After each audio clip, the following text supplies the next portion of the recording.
ماشي في البروجرس. بسم الله الرحمن الرحيم. طيب، وهب الله مصر عوامل طبيعية تمثلت في الموقع المتميز والمناخ المعتدل، تمام، ونهر النيل. دي هبات من الله لمصر، ساعدت المصري القديم في كشف طاقاته الإبداعية، مما أدى لإيه؟ يعني العوامل الطبيعية دي، تمام، اللي اتمثلت في الموقع المتميز والمناخ المعتدل ونهر النيل، ساعدت المصري القديم في كشف طاقاته الإبداعية، مما أدى إلى ازدهار مجالات الحياة الثقافية والفكرية في الكتابة والعلوم والفنون والأدب والعمارة. تمام؟ يعني تاني نرجع ونقول وهب الله مصر عوامل طبيعية مثلت في إيه؟ الموقع المتميز والمناخ المعتدل ونهر النيل، ساعدت المصري القديم في كشف طاقاته الإبداعية، مما أدى إلى ازدهار مجالات الحياة الثقافية والفكرية في الكتابة والعلوم والفنون والأدب والعمارة. الحاجات اللي ربنا وهبها لمصر خلت اللي مثلا واحد عايز يكتب، فلما يشوف الطبيعه الجميله، نهر النيل، المناخ الكويس، الكلام ده كله، ابتدى يكتب فيه. طيب كان خلاه يكتب في ايه تاني برضه، او خلاه ماهر في ايه تاني؟ العلوم. ابتدى يحلل حركه الشمس والكواكب، ما هو المناخ عنده كويس، وممكن بالليل طبعا غير مش زي دلوقتي. يعني احنا لو في مكان ضلمه هتبقوا باصين شايفين النجوم بشكل كبير جدا جدا جدا. فابتدى يفكر العلوم برضه بالنسبه له، شاف حركه الكواكب والنجوم، ابتدى يعمل يعني زي خريطه للكواكب، القمر وهو طالع، الشمس وهي طالعه وهي نازله، الكلام ده كله كان سهل بالنسبه له يخليه يبدع. بعد كده ابدع في العماره، اللي هو ان هو يبني وحاجات زي كده، طبعا زي ما انتم عارفين الاثار والكلام اللي اتعمل، الفنون اللي كانت موجوده عند المصريين ايام. هنتكلم دلوقتي بقى على حاجه حاجه فيهم. اولا الكتابه، تمام، وانواعها، في الهيروغليفيه والهيراتيقيه والديموقراطيه. استنى عشان دي صعبه شويه. الديموتيقيه، تمام، والقبطيه. اللغه القبطيه اللي هي لغه المصريين القدماء، واللي اشتغل بعد كده منها ال- المسيحيين، واصبحت يعني اللغه بتاعت المسيحيين اللي هم كانوا في مصر. واحد، الكتابه الهيروغليفيه، ده الخط الرسمي للدوله، او نقدر نقول انها اللغه الرسميه في الدوله. تاثر المصري القديم جدا بكل اللي بيحيط به من مظاهر طبيعيه، وظهر الكلام ده بشكل واضح جدا في اختياره المجموعه من الرموز اللي بتوجد في الطبيعه، زي الانسان والنبات والحيوان والطيور، ليستخدمها في كتاباته، وسميت الرموز بالكتابه الهيروغليفيه. تمام. تمام. كل الطفل بلعبه. الايه؟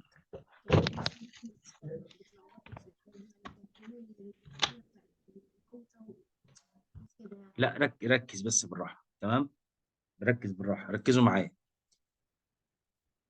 الكتابه الهيروغليفيه هي الخط الرسمي للدوله. تمام. اتأثر المصري القديم بالحاجات اللي بتحيط بيه. يعني ايه؟ يعني بقى يرسم البومة وجنبها مثلا عصفورة وجنبها شجرة، عشان هو ده تأثرا بالطبيعة، عشان يقول حاجة معينة كانت شغالة بالرموز. تمام. الكتابة دي اسمها ايه؟ الهيروغليفية. طيب الهيروغليفية أصلا كلمة يونانية معناها الخط المقدس، بما تفسر لأنها استخدمت في النقش على جدران المعابد والمقابر وتسجيل النصوص الدينية. كانت الهيروغليفية تكتب من أعلى إلى أسفل، ومن اليمين إلى اليسار. يعني عشان يعملوا رموز هيروغليفية، تمام، كانوا بيكتبوها من فوق لتحت، أو بيكتبوها من اليمين للشمال زي العرب. خلاص.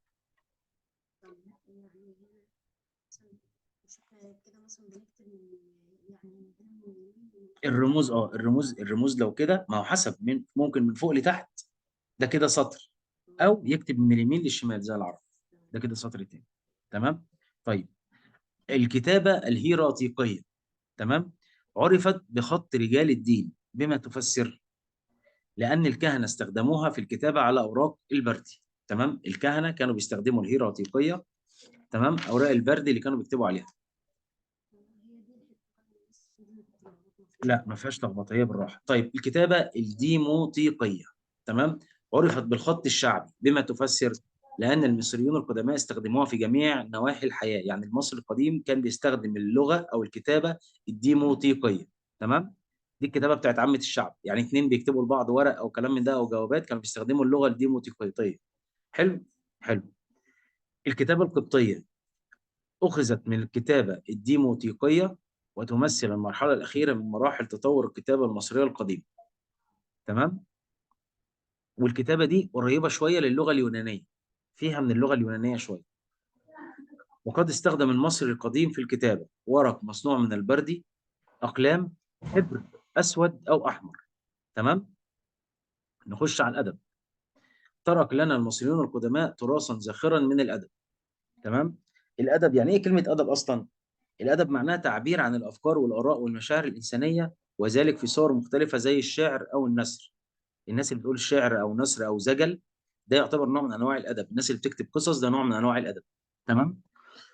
ترك لنا المصريون القدماء تراثا زاخرا من الأدب تناول قضاياهم الدينية والاجتماعية والسياسية، لذلك كان متعدد الأغراض والأنواع. طب أنواع الأدب إيه؟ نمرة واحد الأدب الديني، أدب يتناول الحياة بعد الموت وعقيدة البعث والخلود. طب أنواعه كان إيه؟ نصوص الأهرام، نصوص دينية سجلت على بعض جدران الأهرام من الداخل لتكون عونا للميت في الحياة الآخرة. كتاب الموتى، كتابات دينية دونت على أوراق البردي وتوضع مع الميت لمساعدته في الحساب. أناشيد إخناتون، أناشيد وصلوات كان يحيي بها أخناتون الإله أتون الذي رمز له بقرص الشمس. أساطير دينية، قصص خيالية غير واقعية تهدف للعبرة والعظة مثل أسطورة إيزيس وأوزوريس. جميل. طيب نمرة اتنين إيه يعني تقول إيه؟ نمرة اتنين الأدب القصصي، أدب يقدم القصص الحقيقية والخرافية بقصد تقديم القدوة والموعظة الحسنة. كانت هذه القصص تعكس بعض القضايا السياسية والاجتماعية التي عاشها المصري القديم، مثل قصة سنوحي قصة حقيقية، وقصة البحار الغريق قصة خرافية.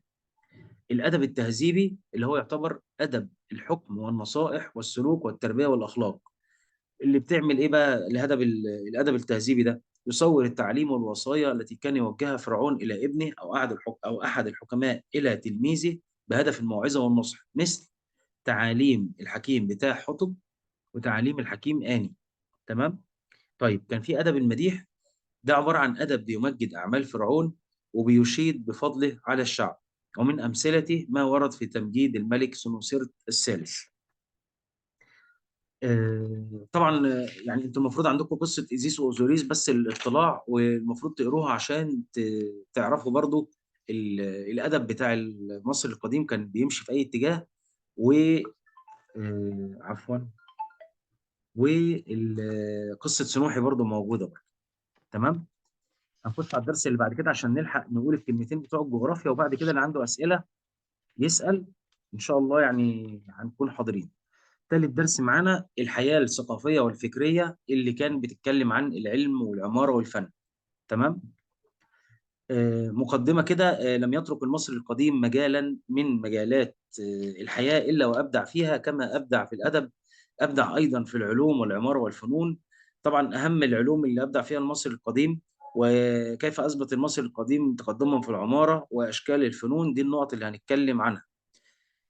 بالنسبة للعلوم، أدرك المصري القديم إن مفيش حضارة من غير الاهتمام بالعلم، عشان كده اهتموا بالعلم القائم على التجربة والبحث، ووفروا كل الوسائل اللي بتساعد العلماء على الإبداع في كافة المجالات زي الفلك والحساب والهندسة والطب والكيمياء. خدوا بالكم من الحاجات دي عشان لازم تبقوا عارفين ليه المصري القديم كان متطور ومتقدم. المصري القديم لما عرف إن مفيش حضارة، الحضارة بتاعت المصري القديم إحنا دلوقتي مش عارفين نوصل لها. المصري القديم عشان يعرف ان مفيش حضاره من غير الاهتمام بالعلم، ركز على ايه؟ ركز على العلوم دي: الفلك، الحساب، الهندسه، الطب، الكيمياء. دي حاجات مهمه. انت دلوقتي لو بتفكر صح اعتبر نفسك من المصريين القدماء وعايز تعمل حضاره، يبقى لازم يكون عندك فكره في الفلك والحساب والهندسه والطب والكيمياء. تطور من قدراتك في الحاجات دي عشان تبقى راجل ليك اثر في الدنيا يعني. طيب هنتكلم عن الفلك. اتعددت انجازات المصري القديم في علم الفلك. طب ازاي؟ او دلل على الكلام ده، حيث توصلوا الى معرفه مواقع الكثير من النجوم ومعرفه التقويم الشمسي، وقسموا السنه ل 365 يوم متقسمه على 12 شهر ومتساويه، وكل شهر كان 30 يوم، واتبقى 5 ايام اتقال عليها ايام النسيء، وخلوها ايام عيد. بعديها بعد ال5 ايام دول بيبدا عام جديد. قسموا اليوم ل 24 ساعة متساوية، 12 بالليل و12 الظهر. وقسموا السنة ل3 فصول بتتناسب مع كل دورة زراعية من الدورات اللي كانوا بيستخدموها أثناء الزراعة. تحقيق تعامد الشمس مرتين في العام على وجه رمسيس الثاني، مرة يوم مولده ومرة يوم توليته العرش، وده دليل على شطارتهم في الفلك والحساب والعمارة كمان، لأن يعني هو بني حاجة ثابتة، فظابط الشمس على يوم ميلاده، يوم ما يتولى العرش يومين، عشان يقدر يعملها لازم يكون عمل حسابات سواء في البنى أو في وقت دخول الشمس من الفتحة اللي كانت بتخش عليه. مش عارف انتوا شفتوها قبل كده ولا لا، بس يعني لو تابعتوا او مجرد ما انتوا عرفتوا المعلومة دي، لما يجوا يقولوا تعامد الشمس على وجه رمسيس الثاني هتعرفوا الحته دي وهتبقوا فاهمينها، لان بتتصور يعني. الحساب برع المصريون القدماء في تطبيق اصول وقواعد الحساب في حياتهم. طب دلل على كده، لان المصري القديم قدر يقيس مساحه الاراضي الزراعيه عن طريق وحدات القياس زي القدم والذراع، وقدر كمان يقدر كميات المحاصيل الزراعيه، وقدر يعرف مواسم الزراعه، وقدر ينظم مياه النيل، وحصر الغنائم بتاعت الحرب، ونظم المعاملات التجارية، وكان بيسجل رواتب الموظفين والجنود. عرف المصري القديم المربع والمستطيل، ده بالنسبة للهندسة. عرف المصري القديم المربع والمستطيل وغيرها من الأشكال الهندسية، واتقدم المصري القديم في علم الهندسة، والدليل على ذلك هو بناء الأهرام. آه، الطب كان من المهن ذات التقدير والاحترام لدى المصريين القدماء، وقدر يبقى بارع جدا المصري القديم في المجال ده. طب وايه دليلنا على كده او دلل يعني؟ لان المصري القديم اتوصل لتشخيص الامراض وطرق علاجها، وقدر يعرف التخصصات المختلفة، وكان ليهم أطباء للعيون كمان والأسنان والأمراض الباطنية والجراحة، وعرف التحنيط، وطبعا عرف التحنيط عشان يقدر يحافظ على الجثث بتاعت الموتى، لأن طبعا مصر القديم كان بيعتقد في فكرة البعث والخلود. ولغاية دلوقتي ما توصلش العلم الحديث لمعرفة سر التحنيط لغاية اللحظة اللي احنا بنتكلم فيها دي. الكيمياء نبغ المصريين القدماء في علم الكيمياء. طب ايه دليلنا على كده؟ اتوصل المصريين القدماء عن طريق استخدامهم للكيمياء للالوان، ان هم يقدروا يعملوا الوان، قدروا يعملوا اصباغ، قدروا يعملوا عقاقير وادويه من الاعشاب. تمام. طيب نروح. لا، الالوان حاجه والاصباغ حاجه. الالوان دي ممكن يلون بيها حيطه، تمام، لكن الاصباغ بيصبغ هدوم.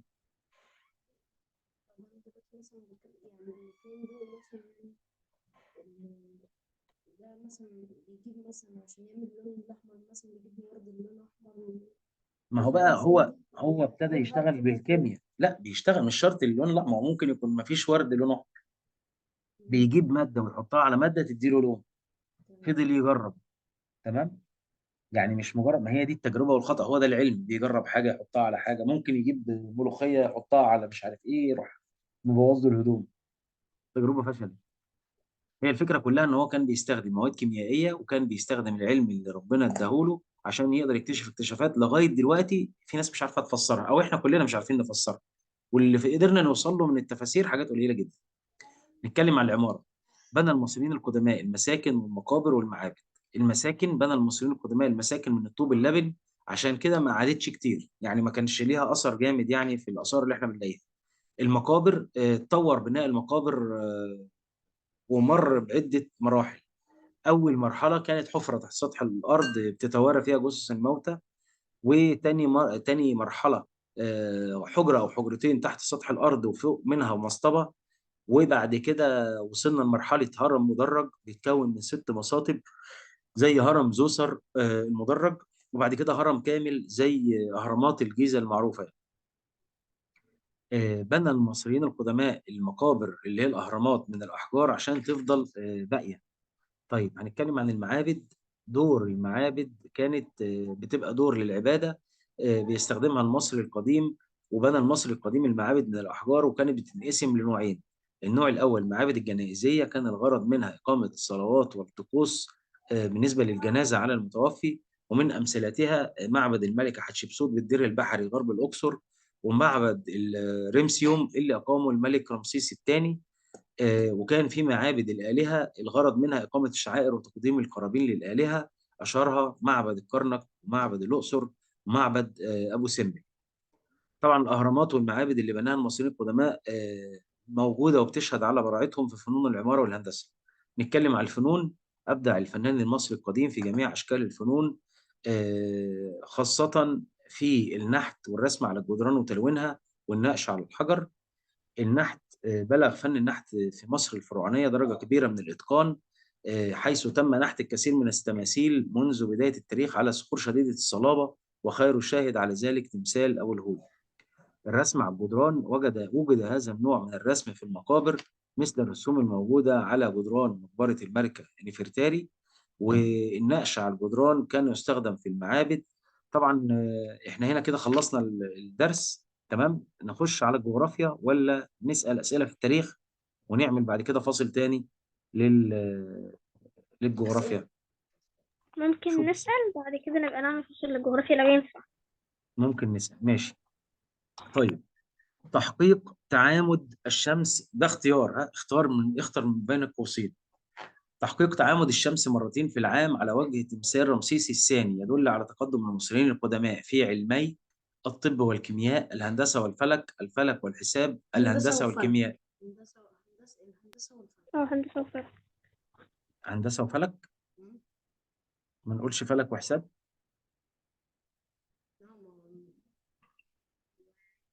الصراحة يعني لا، ممكن. هو المفروض فلك وحساب.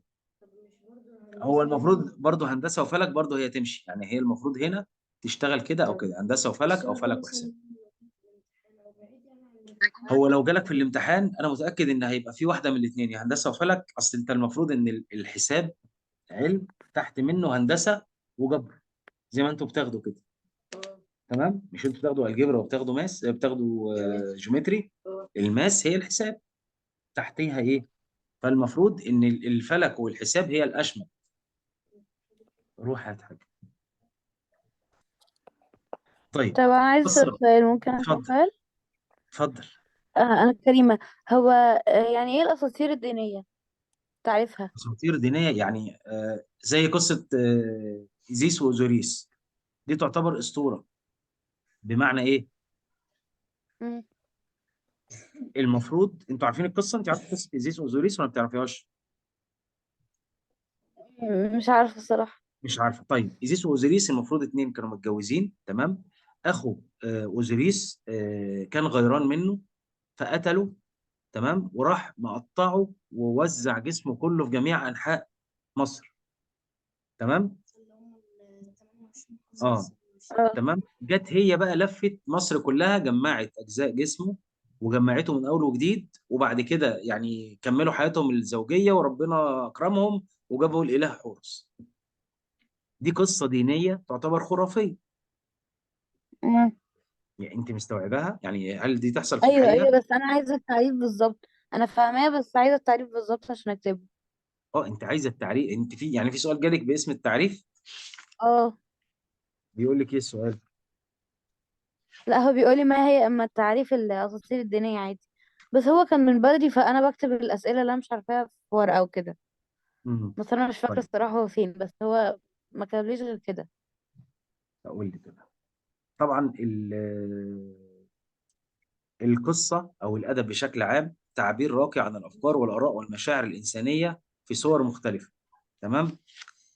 لما احنا مم. نيجي نقول إن القصص دي كانت بتعكس بعض القضايا السياسية والاجتماعية، مم. أو بتعكس بعض القضايا اللي كانت مرتبطة بالأساطير الدينية، زي القصص الخيالية الغير واقعية اللي بتهدف للعبرة والعظة، زي أسطورة إيزيس وأوزوريس. قصة خرافية معناها قصة غير ممكنة الحدوث أو لم تحدث من قبل.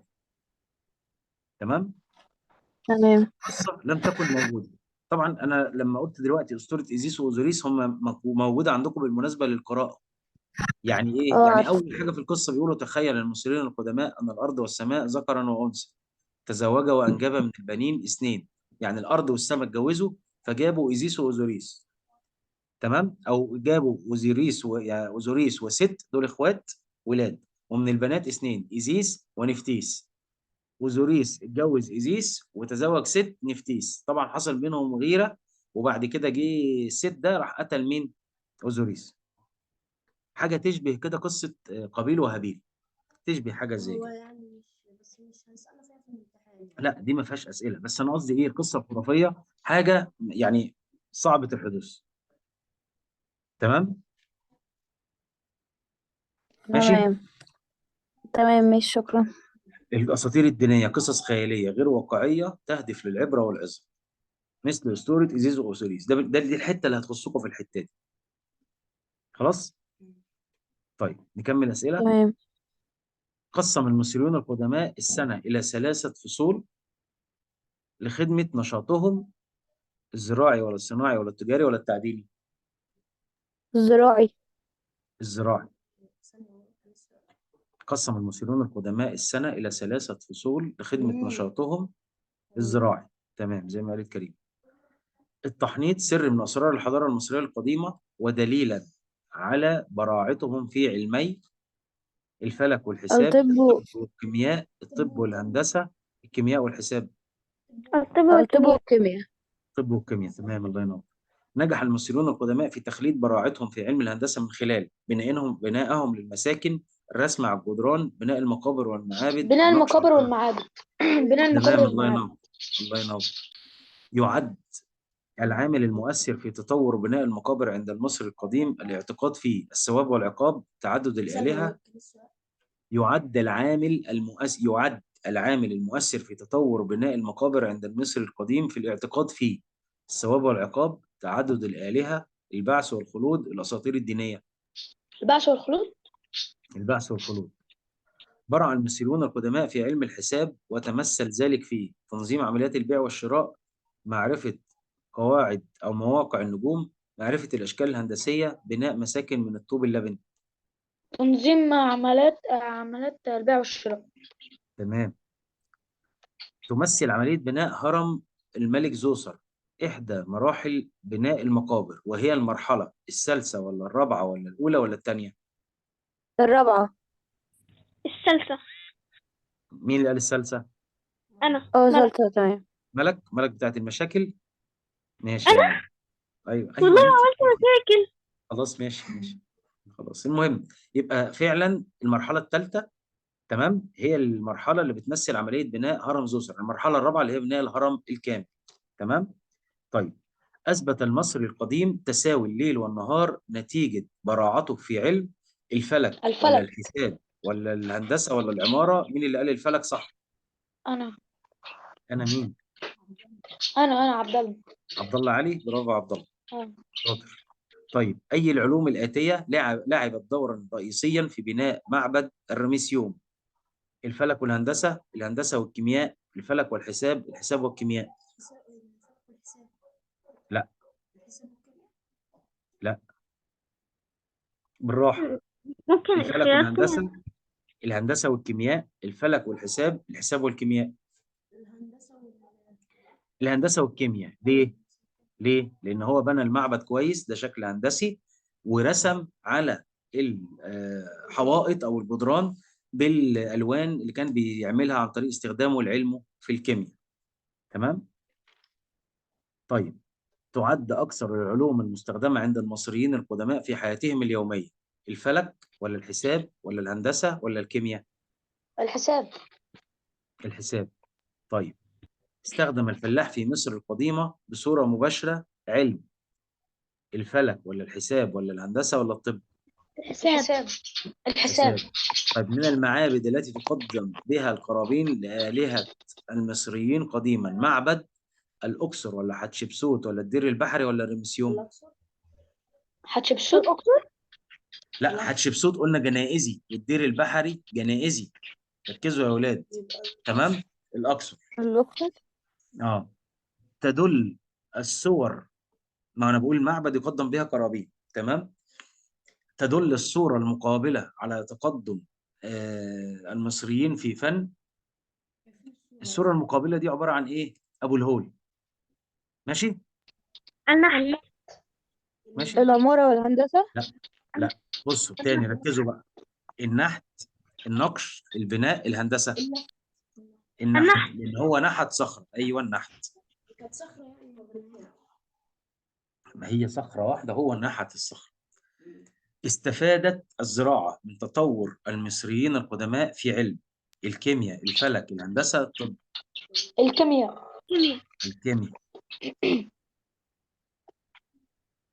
لا مش الكيمياء. ممكن السؤال تاني بس؟ استفادت الزراعة من تطور المصريين القدماء في علم. الحساب. ما احنا مفيش حساب، الكيمياء، الفلك، الهندسة، الطب. الفلك. ليه الفلك؟ الكيمياء. ليه الفلك؟ الكيمياء ليه؟ طب قول لي ليه، اقنعني. ليه عشان الكيمياء؟ هم استخدموا الهندسة. المحاصيل دي يعني في أدوية وكده وحاجات زي كده. لا، الزراعة هي اللي استفادت، مش هم استفادوا من الزراعة. نركز في الكلام. الزراعة استفادت من علم ايه؟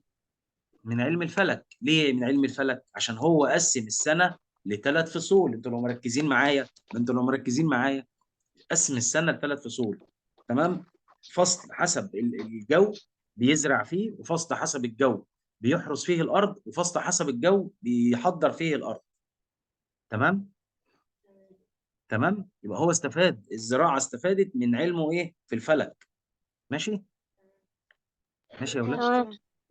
طيب، استطاع المصريين القدماء من خلال علم نقط تنظيم مياه النيل. الحساب. الفلك، الحساب، صح، الحساب، برافو. طيب، الأهرامات دليل على تقدم المصريين القدماء في علم ايه؟ الهندسة والعمارة. هندسة. الهندسة. الهندسة والعمارة. من المعابد الجنائزية عند المصريين القدماء معبد إرمسيوم، ولا معبد الكرنك، ولا معبد أبو سمبل، ولا معبد الأقصر؟ إرمسيوم. تمام؟ صح وغلط بسرعة كده. تمام؟ قسم المصري القديم السنة إلى 4 فصول تتناسب مع الدورة الزراعية. غلط. ثلاثة. جدع، ثلاثة. جدع، جدع.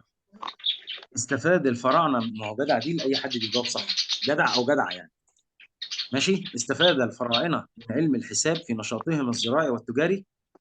صح. صح. برافو. عرف المصري القديم صناعة الملابس الملونة اعتمادا على علم الكيمياء. صح. أيوه، صح. لأنه كان بيعمل الصبغات. اعتمدت الحياة العلمية عند المصريين القدماء على النظريات والفروض الخيالية. غلط. غلط. طيب، ارتبطت معظم فنون العمارة عند المصريين القدماء بحياتهم الاقتصادية. صح. صح ولا غلط؟ لا، غلط غلط. ارتبطت بإيه؟ بحياتهم إيه؟ ارتبطت معظم فنون العمارة عند المصريين القدماء بحياتهم الاقتصادية. لا، غلط. غلط تقريبا. أيوه غلط. ارتبطت بإيه؟ إيه الصح؟ ما هو مع التصويب، إيه الصح؟ فنون العمارة ارتبطت بإيه؟ الهندسة. لا، أنا بقول حياتهم الاقتصادية ولا حياتهم الدينية؟ الدينية أظن. مش هو لما بنى المقابر أو بنى الدينية. المعابد، هو لما بنى المقابر ولما بنى المعابد ولما بنى مثلا المعابد بقى فيها جنائزية وبقى فيها عائلية اللي هي بيعملوا فيها بيقدموا فيها القرابين وكلام من ده، كان بناء على إيه؟ إن هم مرتبطين بالحياة الدينية. تمام؟ طيب، أطلق المصريون القدماء على آخر 5 أيام من كل عام أيام النسيء. صح ولا غلط؟ صح. صح. صح. صح. قسم المصريون القدماء السنة إلى 12 شهرا متساوية. صح. صح. صح. استخدم المصري القديم المتر كوحدة لقياس مساحة الأراضي الزراعية. غلط. غلط. القدم والزراعة. القدم والزراعة. تمام. استخدم المصري القديم علم الحساب في معرفة كمية المحاصيل الزراعية. صح. توصل المصريون القدماء إلى تشخيص الأمراض وطرق علاجها دليل على براعتهم في علم الطب. صح. صح. توصل العلم الحديث إلى معرفة سر التحنيط عند المصريين القدماء. غلط. لم يتوصل. كانت المساكن في مصر القديمة تبنى من الطوب اللبن. صح. صح. يمثل الهرم المدرج المرحلة الأخيرة لتطور بناء المقابر بمصر الفرعونية. غلط. غلط. الثالثة.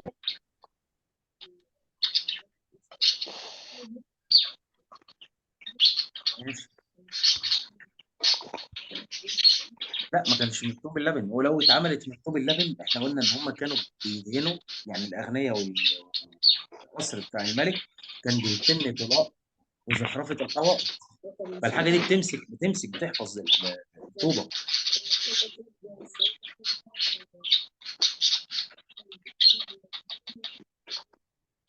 لا، هو بيتكلم على مصر القديمه.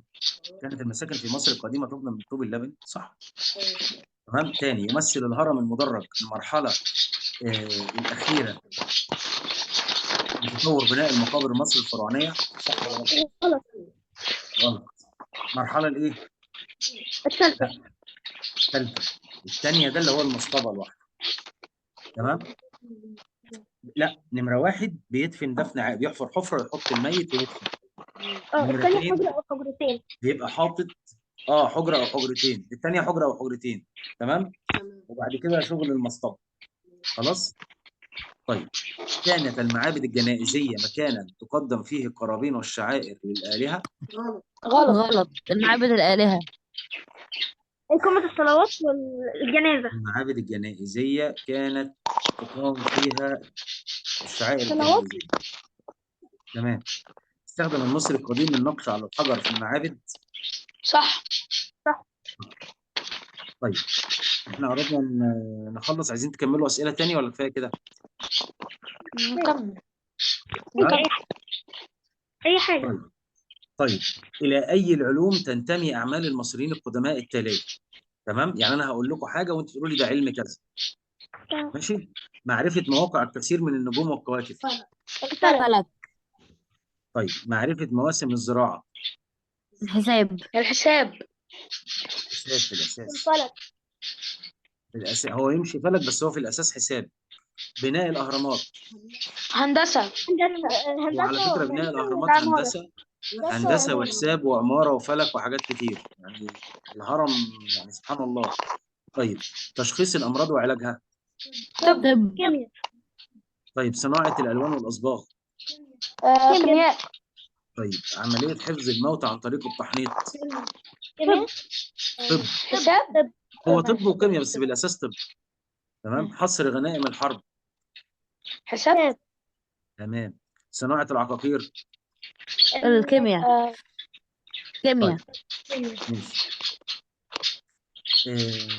طبعا احنا قلنا آخر مرحلة من مراحل تطور المقبرة عند ملوك الدولة القديمة كانت المرحلة اللي فيها إيه؟ الهرم الكامل. ماشي؟ ماشي؟ ماشي. استخدم المصري القديم الحبر الأسود والأحمر في الكتابة. استخدام المصري القديم الحبر الأسود والأحمر في الكتابة دليل على براعته في علم إيه؟ الكيمياء. تمام. تعد المواد اللي تستخدمها المصري القديم للتحنيط دليل على براعته في علم. الكيمياء. طيب، لا،